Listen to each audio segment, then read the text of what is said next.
Hello everyone, welcome back to our channel. तो आज हम लोग करने वाले हैं इंफॉर्मेशन एंड टेक्नोलॉजी का टर्म 2 के लिए फुल सिलेबस रिवीजन। तो आज हम इसके अंदर ऐसा कोई भी पॉइंट नहीं है जो कि आपके एग्जाम के पॉइंट ऑफ व्यू से इंपॉर्टेंट हो और मैंने इसमें इंक्लूड ना करा हो। तो आपका हर एक पॉइंट जैसा भी है, हर एक चीज़ आपको आज इसमें कवर हो जाएगी। आपका कंप्लीट सिलेबस का रिवीजन 30 मिनट में हो जाएगा। मतलब कि 30 मिनट भी मैं ज़्यादा ही बोल रहा हूँ, बहुत ही का मतलब कि 20-25 मिनट में हम इसे कंप्लीट करने का टारगेट रखेंगे। तो फिर चलिए स्टार्ट करते, बिल्कुल भी टाइम वेस्ट नहीं करेंगे, फालतू की बात नहीं करते, सीधा टू द पॉइंट जाते हैं। अब सबसे पहले जो आता है वो आता है यहाँ पर एंटरप्रेन्योर स्किल। तो अब इससे बेस्ड क्वेश्चंस क्या क्या आ सकते हैं, तो ध्यान से सुनिए। इसमें जो क्वेश्चंस हैं वो क्वेश्चंस MCQ क्वेश्चंस भी बन सकते हैं और उसी के साथ में ये जो क्वेश्चंस हैं ये बन सकते हैं आप लोगों के सब्जेक्टिव। तो दोनों तरीके के क्वेश्चंस बन सकते हैं। क्वेश्चंस भी मैंने करवा रखे हैं, अगर आपको क्वेश्चंस करने तो आप लोगों का लिंक इसका डिस्क्रिप्शन में मिल जाएगा उस वीडियो का। और जो सैंपल पेपर है, सैंपल पेपर भी करवा रखे हैं, तो आपको सैंपल पेपर देखना है तो वो भी देख सकते हैं, ठीक है। अब इसमें अगर बात करें यहाँ पर क्या क्या क्वालिटीज और कैरेक्टरिस्टिक्स हैं गुड एंटरप्रेन्योर के, तो जो सबसे पहला है वो है यहाँ पर कि उसमें लीडरशिप होनी चाहिए, कि must lead a team for achievement of goal. तो यहाँ पर लीडरशिप होनी चाहिए। सेकंड है कि रिस्क टेकिंग होनी चाहिए, rational planning and firm decision bear the risk, और रिस्क लेने की सबसे ज़्यादा कैपेबिलिटी होनी चाहिए। गोल ओरिएंटेड होना चाहिए, डिसीजन मेकर होना चाहिए, मोटिवेटर होना चाहिए और सेल्फ कॉन्फिडेंट होना चाहिए। उसको अपने जो डिसीजन लिए हुए हैं उसके ऊपर खुद को भरोसा होना चाहिए। इसी तरीके से आप लोगों को भी भरोसा होना चाहिए कि हाँ यार, अब की बार मैं ना आईटी के अंदर तो फुल आउट फुल स्कोर करूंगा ही। अब इसके बाद में आता है कि ट्रस्ट इन सेल्फ, तो वो होना ही चाहिए। फिर इसके बाद में आता है कि फंक्शंस ऑफ एंटरप्रेन्योर। अब उसके क्या क्या काम होते हैं, सबसे पहला काम होता है वो था इनोवेशन, कि उसको कुछ ना कुछ नया करना होता है। अगर जो लोग सभी कर रहे हैं तो उसका प्रोडक्ट नहीं चल पाएगा, तो उसको आने वाले टाइम के अंदर या तो उसको चेंज करना होगा या फिर उसको करने का तरीका चेंज करना होगा। फिर उसके बाद में उसको रिस्क लेना होता है, डिसीजन मेकिंग करनी होती है, size and the scale of business unit, और वो भी डिसाइड करना होता है कि क्या रहेगा। फिर उसके बाद में न्यू इन्वेंशंस और इनोवेशन, वही पॉइंट फिर से रिपीट हो गया है, ठीक है। अब इसके बाद में जो नेक्स्ट आता है, इसी में ही जो नेक्स्ट आएगा वो आएगा कि रोल एंड सिग्निफिकेंस, इंपॉर्टेंस, या फिर आप कहो कि क्या इंपॉर्टेंस है एक एंटरप्रेन्योर की। तो देखिए, अब एंटरप्रेन्योर वाले जो क्वेश्चंस हैं, इन क्वेश्चंस में आप लोगों को बस एंटरप्रेन्योर के बारे में ही सीखना है कि उसका क्या रोल होता है भैया, कि क्या इंपॉर्टेंस है। फिर उसके बाद में उसके फंक्शंस क्या होते हैं, और उसके बाद में उसके एडवांटेज क्या रहेंगे हमारी इकोनॉमी के ऊपर एंटरप्रेन्योर स्किल्स के। फिर डिसएडवांटेज क्या है, क्या सब कुछ आपको इसी के रिगार्डिंग याद करने 6 से 7 पॉइंट है इस चैप्टर में। इसके अलावा कुछ भी नहीं पूछा जाएगा, ठीक है। और मैं जो बता रहा हूँ उसके अलावा तो कुछ भी बाहर नहीं आएगा। तो देखो, सभी के मैंने 5-5, 6-6 पॉइंट लिखे, तो आप इनको एज इट इज याद कर लेना। अब अगर बात करें क्या क्या इंपॉर्टेंस है एंटरप्रेन्योर की, तो सबसे पहले है कि यहाँ पर organiser of a society productivity resources, तो यहाँ पर एक ऑर्गेनाइजर होता है।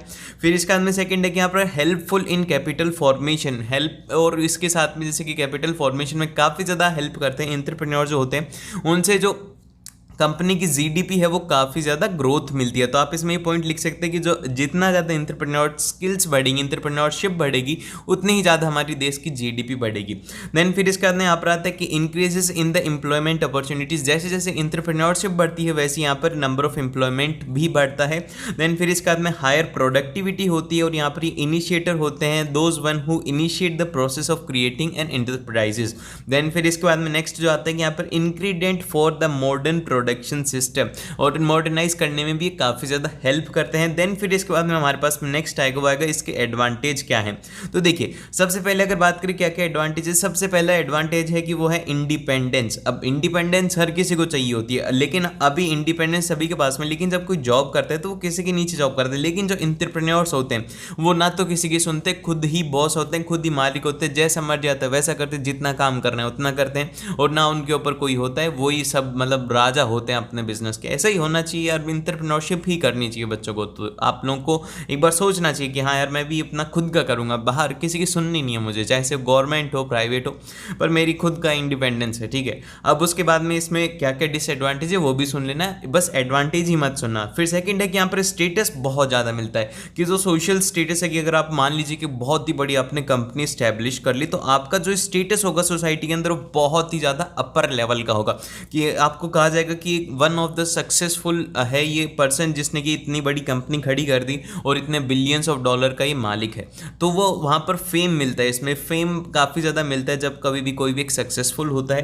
देन फिर इसका यहाँ पर उसका एम्बिशन फुलफिल हो जाता है कि यार हमारा बचपन में कोई भी गोल होता है और हम सोचते हैं कि यार हम दुनिया को ये देंगे, नया प्रोडक्ट बनाऊंगा, नई गाड़ी खरीदूंगा, नया घर खरीदूंगा, जो भी खरीदना है वो सारे सारे फुलफिल हो जाते हैं, सारे सारे एम्बिशन हो जाते हैं, वेल्थ क्रिएशन हो जाती है और एम्प्लॉयमेंट क्रिएशन भी होती है उसी के साथ में, कि आप लोग एक तरीके से एम्प्लॉयमेंट दे रहे हो, लोगों को जॉब दे रहे हो, ना कि आप जॉब ले रहे हो, आप खुद से जॉब क्रिएट करके लोगों को जॉब दे रहे हैं। देन फिर इसके बाद में क्या क्या है डिसएडवांटेज, ये तो देख लिया कि भैया पैसा वैसा खूब है। अब इसमें दिक्कतें कहाँ पर आएंगी, सबसे पहले आता है कि वो आता है ह्यूज अमाउंट ऑफ टाइम। आपको अगर एक एंटरप्रेन्योर बनना है तो कम से कम ज़्यादा नहीं तो 3 से 4 साल तो आपको कंटिन्यू विदाउट जीरो इनकम के साथ में, आपका बैंक बैलेंस जीरो रहेगा, आपको अपने प्रोडक्ट के ऊपर काम करना है कि यार वो जैसी मार्केट में उतरे तबाही मचा दे, पूरे पूरे मार्केट को ख़त्म कर दे। जिस तरीके से अभी अगर बात करें जो सबसे बेस्ट प्रोडक्ट है अभी तक इंडिया के अंदर जिसने की तबाही मचाई थी, वो मचाई थी जियो ने। जियो ने इतनी तबाही मचाई थी कि जो कुछ कंपनियां थी वो तो बंद ही होगी जब जियो आई थी फ्री में। तो इसी तरीके से जो है इसके अंदर ह्यूज अमाउंट ऑफ टाइम लगता है। फिर सेकंड जो फैक्टर है वो है यहाँ पर रिस्क का। अब रिस्क बहुत ही ज़्यादा होता है, जैसे कि फॉर एग्जांपल इंडिया के अंदर कितने स्टार्टअप चल पाते हैं, 100 में से कोई एक ही स्टार्टअप चल पाता है और बाकी के 99 फेल हो जाते हैं पहले ही साल में। तो सबसे बड़ा रिस्क होता है कि आप अपनी जॉब या फिर अपने कैरियर वगैरह सब कुछ छोड़ करके आप इसमें लग गए हो और फिर उसके बाद में आपको पता नहीं कि आगे क्या होगा। फिर सेकंड आते हैं यहाँ पर हार्डवर्क, इसके लिए काफ़ी ज़्यादा चाहिए होता है। अनसर्टेन इनकम होती है, पता नहीं होता कि क्या इनकम होगी, बढ़ेगी घटेगी, कुछ भी नहीं पता होता इसमें। अब इसके बाद में सबसे लास्ट वाला पॉइंट आता है वो आता है इन्वेस्टमेंट। अब आपने सब कुछ, आपके पास में आइडिया भी है सब कुछ, लेकिन अगर आपके पास में इन्वेस्टमेंट मतलब कि पैसा नहीं है तो आप क्या करोगे उस आइडिया का। तो इसलिए सबसे इंपॉर्टेंट फैक्टर होता है इन्वेस्टमेंट का। काफ़ी सारे स्टार्टअप इसी वजह से फेल हो जाते हैं। देन फिर इसके बाद में नेक्स्ट जो आता है वो आता है यहाँ पर अब ग्रीन स्किल से। इतना सही था एंटरप्रेन्योरशिप का, तो अब इसका आपको हर एक पॉइंट को याद कर लो जैसे मैंने एक्सप्लेन करा। बस ऐसे हिंदी में याद होनी चाहिए, लिख तो हम खुद से देंगे, बना करके ही तो लिखना है, बस पॉइंट्स हमें याद है और उनको बना करके लिखना है। अब देखिए ग्रीन स्किल्स की अगर बात करें तो जो ग्रीन स्किल्स है उसमें सबसे पहले हमें क्या याद रखना है, वो करना है सस्टेनेबल डेवलपमेंट के आसपास इसमें घूमेगा। उसमें एंटरप्रेन्योरशिप के ऊपर था, अब ये सस्टेनेबल डेवलपमेंट के ऊपर है। अब ये सस्टेनेबल डेवलपमेंट क्या होता है, सस्टेनेबल डेवलपमेंट वो होता है कि आप अपना तो डेवलपमेंट करो, आप अपना डेवलपमेंट करो, लेकिन आप ये सोच करके डेवलपमेंट करो कि जो आपका डेवलपमेंट होगा उससे आगे आपकी आने वाली जनरेशन है, कि मतलब कि नेक्स्ट जो जनरेशन होगी उसको कोई दिक्कत नहीं होनी चाहिए। अपना तो डेवलपमेंट कीजिए नो डाउट, लेकिन अब क्या हो रहा है कि हम जब अपना डेवलपमेंट करते हैं तो हम भूल जाते हैं कि यार हमारी जो नेक्स्ट जनरेशन है उसके लिए क्या होगा। जैसे कि फॉर एग्जांपल अभी नेक्स्ट जनरेशन हमारी आने वाली है और हम इतने सारे घर बना देंगे, फॉरेस्ट बिल्कुल भी नहीं छोड़ेंगे। जब फॉरेस्ट नहीं छोड़ेंगे तो ग्लोबल वार्मिंग इंक्रीज होगी, तो हमारी जो नेक्स्ट जनरेशन होगी वो कहेगी कि यार हमारे जो पूर्वज थे वो बड़े ही हरामखोर थे, उन्होंने हमारे लिए कुछ नहीं छोड़ा, मतलब बड़े नालायक किस्म के थे, सब कुछ खत्म कर दिया। तो ऐसा ना हो, इसके लिए सस्टेनेबल डेवलपमेंट जरूरी होता है ताकि जो करंट की जो फुलफिल है वो भी हो जाए और जो नेक्स्ट जनरेशन है उसकी भी फुलफिल हो जाए सारी डिमांड्स। तो अभी देखो इसको लिखना कैसे, इसको लिखना इस तरीके से। सस्टेनेबल डेवलपमेंट की definition, development that meets the need of present without compromising the ability of the future generation to meet their own needs. तो हम क्या करेंगे, हमारी तो जनरेशन की पूरी करेंगे, हम हमारी पूरी ज़रूरतें करेंगे, लेकिन आगे आने वाली जो जनरेशन है उसकी ध्यान में रख करके करेंगे। देन फिर इसके बाद में आता है हमारे पास में इसके क्या क्या प्रिंसिपल है सस्टेनेबल डेवलपमेंट के। सबसे पहले है कि यहाँ पर carefully utilises all the resources. कोई भी चीज़ अनलिमिटेड नहीं है, अगर आप वाटर को अनलिमिटेड यूज़ में लोगे वो खत्म हो जाएगा, अगर आप एक तरीके से पॉल्यूटेंट करोगे वो खत्म हो जाएगी, एयर खत्म हो जाएगी, जैसे कि कोल वगैरह कुछ भी लोगे तो वो खत्म हो जाएगा। लेकिन क्या करना है, हमें इसका केयरफुली यूटिलाइज करना है। फिर सेकंड आता है कि यहाँ पर conserve resources so that they meet the demands and the requirement of the future generation. तो उनको कंजर्व भी करना है ताकि जो आगे आने वाली जनरेशन है उसके लिए भी वो बचे रहें। फिर सेकंड है कि यहाँ पर minimise the depletion of natural resources, और जो जितनी भी नेचुरल रिसोर्सेज हैं उनका डिप्लीशन कम से कम हो। देन फिर इसके बाद में आते हैं यहाँ पर कंजर्विंग द अर्थ। अब जो ये डी वाला पॉइंट है इसमें है कि यहाँ पर conserving the earth Vitality and diversity को भी मेंटेन रखना है। फिर इसके बाद में यहाँ पर आता है कि people should learn to conserve the natural resources in order to protect the living beings. तो लोगों को बचाने के लिए जो लोग हैं उनको ये सोचना पड़ेगा कि हम किस तरीके से हमारी नेचुरल रिसोर्सेज को बचा करके रखेंगे। देन फिर इसके बाद में क्या इंपॉर्टेंस है सस्टेनेबल डेवलपमेंट की, तो भैया ये तो इंपॉर्टेंट है। अगर आप आज इन रिसोर्सेज को नहीं करोगे कंट्रोल, अगर आप आज इनका यूज़ कंट्रोल नहीं करोगे तो आगे आने वाली जनरेशन के लिए कुछ भी नहीं बचेगा। ना तो फॉरेस्ट बचेंगे, उनके पास में ऑक्सीजन नहीं होगी, और फिर उसके बाद में उसी के साथ में जैसे कि आप लोग अगर मान लीजिए कि लैंड ने हम खराब करते जा रहे हैं, उसी के साथ में पॉल्यूशन काफ़ी सारा करते जा रहे हैं, पानी खराब करते जा रहे हैं, तो उनके लिए कुछ भी नहीं होगा, तो उनका जो सर्वाइवल है वो काफ़ी ज़्यादा क्रिटिकल हो जाएगा। तो यहाँ पर अब इसमें क्या क्या इंपॉर्टेंस है इसकी, सबसे पहले तो यहाँ पर proper use of the means and the resources, दोनों का प्रॉपर यूज़ होना चाहिए। सेकंड है कि डेवलपमेंट ऑफ पॉजिटिव एटीट्यूड, हमें पॉजिटिव एटीट्यूड करना होगा कि हाँ यार इसको नॉर्मल जितना चाहिए उतना यूज़ करें, हम एक्सेस ऑफ वाटर को यूज़ में ना लें, ताकि जिससे कि वाटर की कमी ना आए। फिर थर्ड वाला पॉइंट है कि यहाँ पर development based on the people participation के ऊपर भी डिपेंड करता है। फिर यहाँ पर लिमिटेशंस ऑफ डेवलपमेंट लिमिटेड, अब इसके अंदर जो लिमिटेशन है हमारे डेवलपमेंट लिमिटेशन हो जाना चाहिए, पर इफेक्टिव यूज़ होना चाहिए उसमें।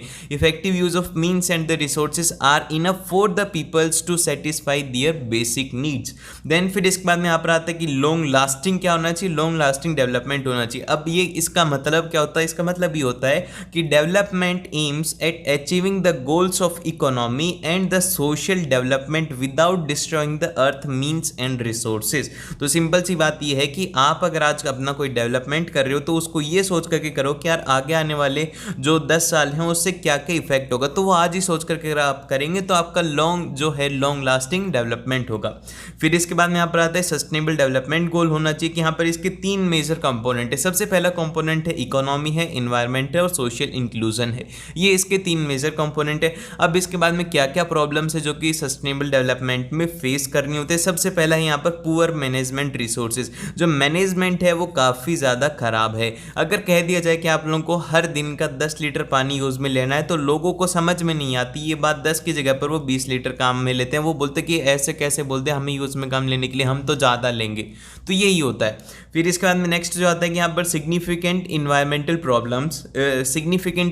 Problems are associated with the resources that are renewable such as air and water. तो सबसे ज़्यादा जो प्रॉब्लम है इन्हीं के साथ में होगी, जैसे कि अभी हम दिन ब दिन जो पानी है वो पीने का ख़त्म होता जा रहा है, और जो समुद्र का पानी है उसे हम पॉल्यूटेंट करते जा रहे हैं, तो अब बचेगा क्या, कुछ नहीं बचने वाला अगर इस सही तरीके से करते रहे।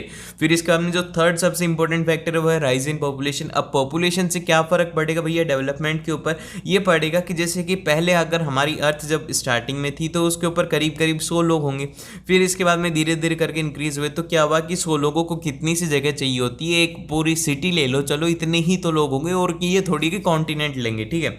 अब उसके बाद में जैसे जैसे लोग इंक्रीज होंगे तो क्या होगा कि वो फॉरेस्ट जो एरिया है वो ही दिखता है, बस फॉरेस्ट एरिया को काटेंगे, वहां पर घर बनाएंगे, और काटेंगे घर बनाएंगे, और कुछ नहीं दिखता। पेड़ लगाना नहीं चाहता कोई भी, पर काटना सब जानते हैं कि हाँ भैया हमारा घर बनेगा, ठीक है। तो ये सबसे बड़ा प्रॉब्लम है। फिर इसके बाद में डी वाला पॉइंट आता है कि यहाँ पर due to the rise in the income the demands for the improvement in the environment quality and increases. तो अब ये क्या होता है कि जैसे कि आप लोग मान लीजिए कि फॉर एग्जांपल के लिए अगर आपकी इनकम अभी के लिए 10 लाख है, ठीक है, 10 लाख आपकी बेसिक इनकम है, आप 10 लाख कमाते हो, तो आप घर कितने का बनाओगे, घर आप बना लोगे 30 से 40 लाख का, ठीक है, 30-40 लाख का घर बनाओगे। लेकिन वहीं पर अगर आपकी इनकम जो बढ़ा करके कर दी जाए 1 करोड़, तो आप कितने का घर बनाओगे, आप घर करीब 3 से 4 करोड़ का बनाओगे। तो जो घर आपको छोटा बनाना था आप उसको बहुत बड़ा कर देंगे। तो यही रीज़न होता है कि अगर आदमियों की इनकम भी इंक्रीज होगी तो भी यहाँ पर सस्टेनेबल डेवलपमेंट जो है हमारी डेवलपमेंट की वजह से काफ़ी ज़्यादा प्रॉब्लम होगी नेक्स्ट जनरेशन को। देन फिर इसके बाद में नेक्स्ट आता है वो यहाँ पर कि इसके क्या क्या सॉल्यूशन है। भैया सबसे पहला सॉल्यूशन तो ये है कि इलीगल डिसफॉरेस्टेशन जो होता है और स्मगलिंग होती है फॉरेस्ट रिसोर्सेज की, उसको बंद करवा दिया जाए, ठीक है। फिर सेकंड है कि यहाँ पर प्रॉपर ट्रीटमेंट सिस्टम होना चाहिए, रिसाइकलिंग ऑफ वेस्ट होनी चाहिए, जिससे कि कोई भी वेस्ट ना हो पाए और जितनी भी रिसोर्सेज है उनका सही ढंग से यूटिलाइजेशन कर पाए। फिर इसके बाद में जो सी वाला पॉइंट है कि यहाँ पर पॉल्यूटेटिंग जो इंडस्ट्रीज हैं जो कि धुआं निकालती हैं, जो भी अपने वेस्ट मटेरियल निकालती हैं, उनको सिटी से बाहर कर दो, उनको निकाल दो सिटी से, कोई ज़रूरत नहीं है उनकी। फिर इसके बाद में नेक्स्ट जो आता है वो आता है यहाँ पर डी वाला पॉइंट, जिसके अंदर कि यहाँ पर आता है कि लेस केमिकल फर्टिलाइजर्स को यूज़ में लेना चाहिए, केमिकल फर्टिलाइजर्स को यूज़ में ही नहीं लेना चाहिए। ठीक है। अब इसके बाद में यहाँ पर आता है कि adoption of in the rain water harvesting technique. तो अब इसमें क्या क्या हमारे को ऐसी रेन हार्वेस्टिंग टेक्निक्स होनी चाहिए जिससे कि हम आसानी से उसको हार्वेस्ट कर पाए और पीने के पानी उसे बना पाए। तो रेन वाटर जो है ऐसी वेस्ट हो जाता है, उसको वेस्ट नहीं करना। फिर इसके बाद में यहाँ पर आता है कि proper balance maintain between the deforestation and afforestation. ये काफ़ी ज़्यादा ज़रूरी है कि अगर मान लीजिए कि 100 स्क्वायर फीट एरिया के अंदर अगर आप 100 पेड़ काट रहे हो तो आप लोगों को उसी में ही 200 पेड़ लगाने चाहिए, जब जाकर के बैलेंस मेंटेन रहेगा। देन फिर इसके बाद में आता है हमारे पास में नेक्स्ट जो चैप्टर है वो है डेटाबेस। अब ये बातें थी हमारी पूरी पूरी लॉजिकल बातें, बहुत ही अच्छी लगती हैं ये वाले चैप्टर पढ़ने में। अब आता है ओरिजिनल चैप्टर जिसका नाम है डेटाबेस द रियल लेजेंड। अब इसमें यार काफ़ी ज़्यादा क्वेश्चंस हैं, मैं मानता हूँ इसमें क्वेश्चंस आएंगे, इससे ही क्वेश्चंस टिपिकल आएंगे। तो अब इसके क्वेश्चंस का एक ही सॉल्यूशन है, वो ये है कि आपको इनके क्वेश्चंस करने ही पड़ेंगे। तो इनके क्वेश्चन एक बार ज़रूर से देख लीजिएगा, बहुत ही ज़्यादा इंपॉर्टेंट क्वेश्चंस हैं इनके। तो अब देखिए, अब इसमें आता है कि डेटाबेस इज अ कलेक्शन। अब डेटाबेस होता है क्या है, सिंपल सी बात होती है कि डेटाबेस एक कलेक्शन होता है लॉजिकल रिलेटेड इंफॉर्मेशन और a data which is available for one और मोर यूजर। तो सिंपल से एक डेटाबेस की इसके नाम से समझ में आ रहा है कि यार इसमें है ना हमारा डेटा होगा। तो डेटा क्या होगा, डेटा को स्टोर किया जाएगा। अब उसके रिगार्डिंग कुछ कंपोनेंट्स होते हैं। सबसे पहला ही कंपोनेंट है डेटाबेस का कि भैया डेटा क्या होता है। जैसे कि फॉर एग्जांपल, अब डेटा ये थोड़ी होता है कि 1.5 GB हमारा डेटा है, तो ये कोई डेटा नहीं होता। डेटा ये होता है कि जैसे कि फॉर एग्जांपल के लिए मैं बोल देता हूँ कि राहुल है, ठीक है। राहुल एक क्या है, एक अब इसका जैसे कि अगर बात करें ये मेल है, ठीक है। फिर सेकंड बात करें तो इसकी एज कितनी है, वो है इसकी 17 ईयर्स इसकी एज है। फिर उसके बाद में इसकी हाइट कितनी है, और फिर उसके बाद में इसका वेट कितना है, और फिर उसके बाद में इसकी कौन सी क्लास में है ये, और इसके कितने परसेंटेज मार्क्स थे। तो इस तरीके से ये जो इसका डेटा है कि जो भी इसकी पूरी पूरी इंफॉर्मेशन है वो ही यहाँ पे डेटा होती है, तो उसी को डेटा की फॉर्म में स्टोर करा जाता है। इसको डेटा कहते हैं कि राहुल के बारे में ये सब बातें हमें पता हैं। देन फिर इसके बाद में आता है कि यहाँ पर डेटा की जो डेफिनेशन है वो ये है कि it is a raw number, character और the facts represented by the value and most of the organization generates store and process. तो यहाँ पर सबसे पहली तो बात यह है कि जो डेटा है, डेटा ही आज के टाइम पर बहुत ही ज़्यादा इंपॉर्टेंट है, क्योंकि देखो आप लोगों का जो डेटा है अगर वो प्राइवेसी नहीं रहेगी, अगर आपका डेटा लीक हो जाएगा तो फिर बहुत बड़ी दिक्कत हो सकती है। तो अपने डेटा को सिक्योर रखें। अब इसके बाद में जो नेक्स्ट आता है वो आता है सॉफ्टवेयर। अब सॉफ्टवेयर क्या होता है भैया, सॉफ्टवेयर वो होता है set of the program that lies between the stored data and the user of database. तो यहाँ पर सिंपल सा होता है, एक प्रोग्राम होता है जो कि एक स्टोर्ड डेटा और उसके डेटाबेस के बीच में लाई करता है। देन फिर इसका नाम होता है हार्डवेयर। अब देखिए डेटाबेस के लिए दोनों की रिक्वायरमेंट होती है, सॉफ्टवेयर और हार्डवेयर। अब हार्डवेयर वो चीज़ें होंगी जैसे कि आप लोगों ने हार्डवेयर देखा होगा कि कंप्यूटर है, तो अब कंप्यूटर एक हार्डवेयर है, लेकिन उसके अंदर स्टोर करने के लिए हमें कोई एक सॉफ्टवेयर चाहिए होगा जो कि सॉफ्टली काम करेगा, जो कि हम जिसको छू नहीं सकते। सिंपल सी बात है, दोनों इसमें रिक्वायरमेंट होती है।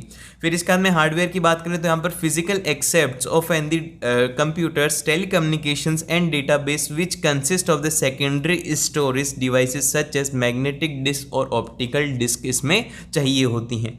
देन फिर इसका नेक्स्ट जो आता है वो आता है हमारे पास में यूज़र। अब यूज़र को कौन होता है भैया, अब पूरा बवाल ही ये यूज़र करता है। अब यूज़र क्या करता है, यूज़र को ही तो चाहिए इन्फॉर्मेशन। यहाँ पर ये person who needs information from the database to carry out with the primary business responsibilities, और इसको कोई काम है इसलिए इसको क्या चाहिए, डेटा चाहिए।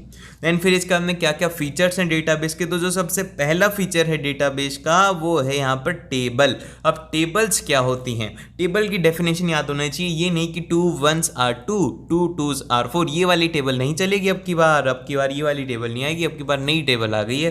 वो टेबल ये है कि building block of an relational database model where all the actual data is defined and enter. आप इसको इतनी सी बात में समझ लो कि टेबल किस तरीके से होती है। टेबल हम इस तरीके से बनाते हैं ना, जिसके अंदर की नाम, रोल नंबर वो इस तरीके से लिखा हुआ होता है, ये वाली होती है, इसको कहते हैं टेबल, ठीक है। ये आगे अब हमें समझ में कि टेबल क्या होती है। तो इसमें इसके कहने का मतलब ये है कि building block any relational database model where all the actual data is defined and enter. तो वहाँ पर डेटा को डिफाइन भी करा जाएगा और उसमें एंटर भी किया जाता है।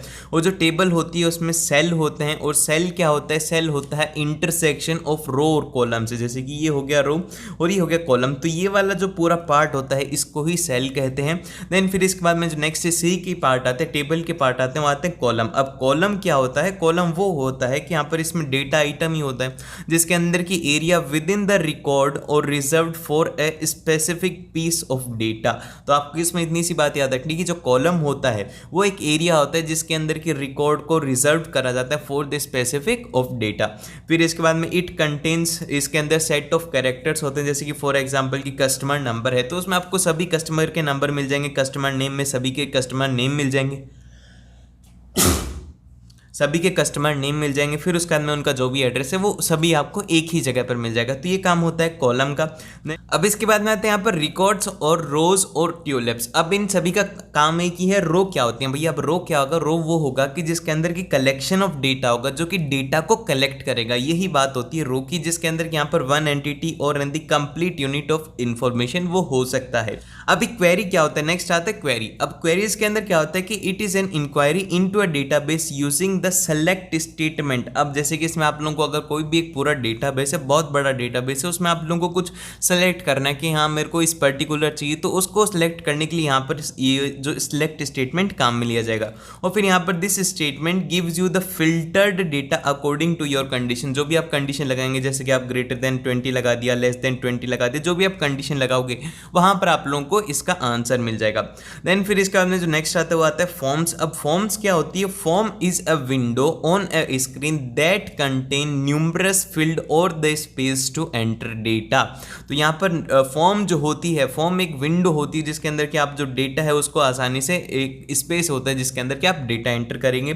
फिर इसके बाद में डेटाबेस सर्वर क्या होता है भैया? डेटाबेस सर्वर इसको रेफर करा जाता है, डेटाबेस सर्वर में be refer to the both hardware and the software used to run a database. एक डेटाबेस को रन करने के लिए जो भी हार्डवेयर और सॉफ्टवेयर काम में ली जाते हैं उसी को ही डेटाबेस सर्वर कह देते हैं। अब उसके बाद में यहाँ पर आता है इस डेटाबेस को मैनेज करने के लिए जो होता है वो होता है डेटाबेस मैनेजमेंट सिस्टम। अब डेटाबेस मैनेजमेंट सिस्टम क्या होता है? जिसकी फुल फॉर्म होती है DBMS की फुल फॉर्म होती है डेटाबेस मैनेजमेंट सिस्टम। ये क्या होता है? ये होता है collection of program that enables the user to create and maintain database and control all the access to the database. तो यहाँ पर सिंपल से आपको इतनी सी बात समझनी है कि जो यहाँ पर एक प्रोग्राम होगा जो कि क्या करेगा, यूजर को इसको कंट्रोल करने की परमिशन दे देगा और इसको बनाने की परमिशन दे देगा। बस इतना सा काम होता है डेटाबेस मैनेजमेंट का। और यहाँ पर ये क्या होता है कि it is a computer based record keeping system. तो यहाँ पर एक तरीके से कंप्यूटर बेस्ड जो होता है ये इसके अंदर रिकॉर्ड को रखा जाता है।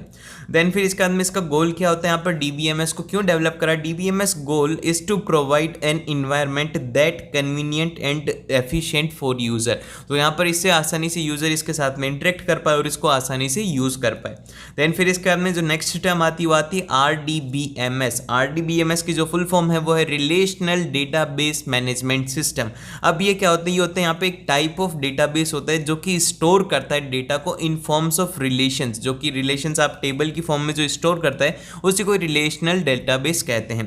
देन फिर इसके बाद में होता क्या है भैया डेटाबेस में? जैसे कि आप एग्जांपल के तौर पर ये मान लीजिए कि डेटाबेस मैनेजमेंट सिस्टम है और ये यहाँ पर डेटाबेस है और ये हैं आप यूज़र हैं, कितने नन्हे से यूज़र हैं।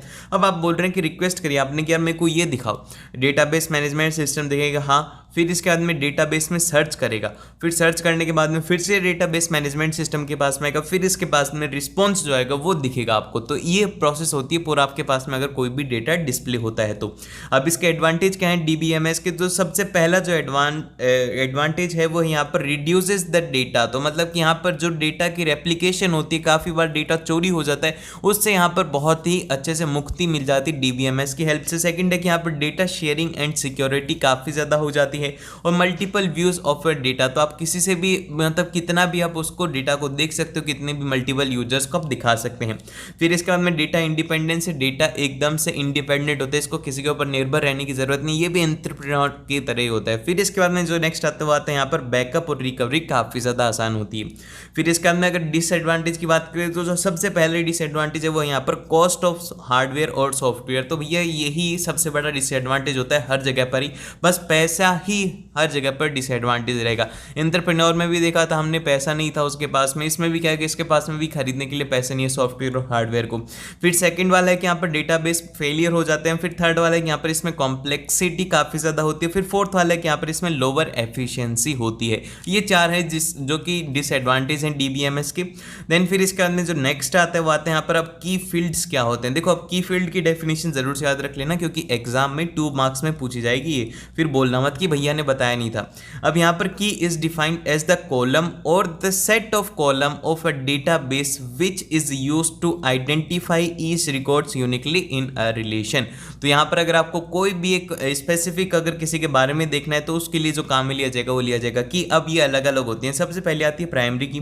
अब प्राइमरी क्या होती है, ये प्राइमरी की वो होती है जिसके अंदर कि यहाँ पर आप बोल सकते हैं कि a field that uniquely identify each records in a table is known as primary key. तो यहाँ पर एक सिंपल सा आपको इतनी सी बात याद रखनी है कि एक यूनिक आइडेंटिफाइंग करेगी हर एक रिकॉर्ड को, उसको ही प्राइमरी की कहा जाएगा।